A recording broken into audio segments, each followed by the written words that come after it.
தமிழகத்தின் வீரமான சுதந்திரப் போராட்ட வீரர்களில் ஒருவரானவர் சுப்பிரமணிய சிவா.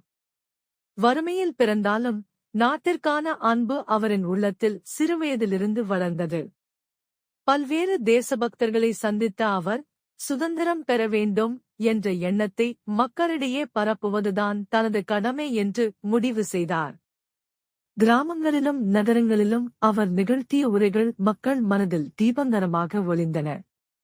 பிரிட்டிஷ் அரசை நெருடும் அளவு அவரது கருத்துக்கள் பலத்த தாக்கத்தை ஏற்படுத்தின. இதனால்தான் அவர் பலமுறை கைது செய்யப்பட்டார். சிறைக்குள் அவர் அனுபவித்த துன்பங்கள் அவரின் உடலை பலவீனப்படுத்தினாலும் அவரது மனவலிமையை உடைக்க முடியவில்லை. சிறையிலிருந்து வெளியே வந்தபோதும் இந்தியா சுதந்திரம் பெறும் நாள் வர வேண்டும் என்ற நம்பிக்கையோடு தனது இறுதி நிமிடங்கள் வரை போராடினார்.